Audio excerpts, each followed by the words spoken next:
Wrigley family asked me if I would be willing to do the 50th anniversary of the casino, and that was 1979.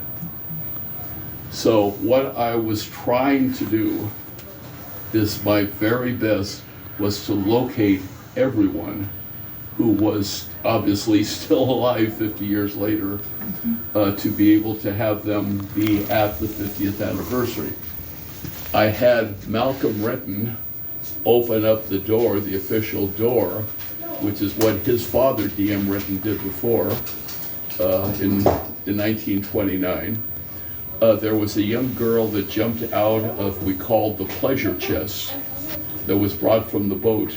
So she was there, the little girl that was there 50 years ago, but she had her granddaughter be the young girl to come out. So everything I could do, I tried to to reproduce it as well as so I think, were you here? I know Annie was here were you here in 79? I wasn't here. You weren't here? I didn't get here till 84. Okay, I'm sorry. No. Okay, well the point is, I did the 50th anniversary. Now, I went after the easy ones. I went after the architects. I went after all the other ones. The one that I ignored was John Gabriel Beckman, because we had not heard from him for 50 years, and I assumed that he was dead by this time. Just show you, don't assume anything. So I was working at the old museum at the foot of the casino, and a young man came up to me and said, I understand that John Beckman had something to do with this casino. And of course, being an arrogant so-and-so that I am sometime, I said, you mean John Gabriel Beckman? I said, yes. I said, so how do you know about this? He said, he is my art instructor. Wow. And I looked at him. Now, I have to tell you, from a historical point of view, historians have to listen to every word. In other words, I could have just let that go. But when he said he is, I corrected him. And I said, you mean he was? He said, no, unless he's died since last week, he is still my art instructor. So, of course, I went completely Bashugana, the one person I should have got, but he didn't even give it a try. He told me that he was working at Paramount, still doing set design and art direction for movies at Paramount. So I said, could you give me his phone number? Which he did. So I contacted John Gabriel Beckman and introduced myself. And he was really, really pissed off at me. And I said, I'm sorry, but can we have a meeting? So we went to the Balboa Bay Club. And Art Liddell, I don't know if any of you know the name Art Liddell, he was in charge of the two harbors when they were making all the movies back in the day. So he was our connection to the Balboa Bay Club. So I had both of them there, interviewing them both, because he had taken a movie of the building of the casino. He had a tripod and his film, and every few seconds, every day, he would take a picture of where the casino is now. So basically, in time lapse, you see the whole casino being built. I'll tell you the horrible story about what happened to that film, but don't, I'll try to keep this positive. So, anyway, I'm having my meeting with John Gabriel Beckman, and he is even more pissed off.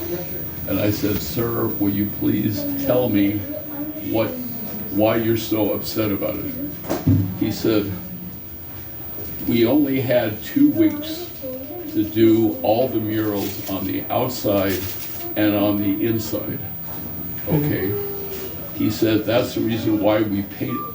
It's cold in here. Oh, okay. I thought you were getting chills.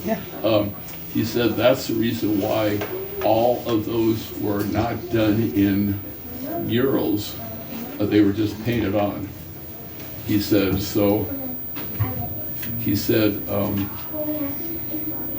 when I found out soon after we left the island, after the opening, he said, somebody told me that you hated my murals so much that you painted over all of them. And that really, really, really hurt me. And I said, Mr. Beckman, trust me, we did not paint over them. What we've had to do over the years is touch them up. The ones on the outside because of all the sea air and the sun directly on them. I said, trust me, I'm inviting you to be my guest to Catalina. I want to show you. So I remember he came over and we have a tape of it.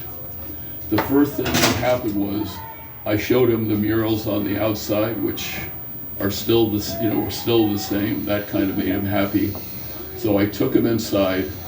The curtains were pulled, and the lights were now on in the theater. And I made a big production. I pulled it back and said, "Welcome to your theater." And he looked around and he said, "You know," he said, "I really didn't do such a bad job." After all, he said, "It still looked pretty good." I said, "Trust me, they have not been touched up on the inside, only the outside. These are yours." Now, I had him sign his autograph because I said, "Did you ever sign this artwork?" He said no. So if you go down the center to the center of the theater and you see the door opens where they have all the civil defense stuff, pull it back, because up on the left-hand corner, it's pretty faded by now, you'll see him dating and signing his artwork for the first time in 50 years. Now, he was a very short man, and so in order for him to do it... Only in stature. Huh? Only in stature. Only, believe me, he was a giant. But anyway, so in order for him to get up there, he had to stand on an 8-hour milk carton, put his rear end on my shoulder to get up there to be able to sign it. So if you ever go in there, you'll see a little bit left of it. I hope that if you can take a good photograph of it, it could bring it out again, because that is his original. Okay. So now John Beckman is very happy with everything. He's said, "I feel horrible that I have turned my back on you people 50 years ago." He said, "I could have," but I said, "Well, let's don't waste time. Let's don't." By the way, he was born in 1899. Oh, wow. So that gives you an idea how old he was. He was 80 years old. So anyway, he stayed with me. He was my guest, and I said, "John, I'm kind of jumping ahead of myself." He so hated the island that he destroyed most of his artwork, of the original artwork of the casino. Now, he was living up in Cambria by the sea, and I said, "John, would you please I'm just moving. Just moving to the want you to warm be seated spot. at the Oh yeah, you're under the vent. So anyway, I said, so he did find some of his original artwork, and he said that I will give you everything I've got. Well, the trouble is he autographed everything to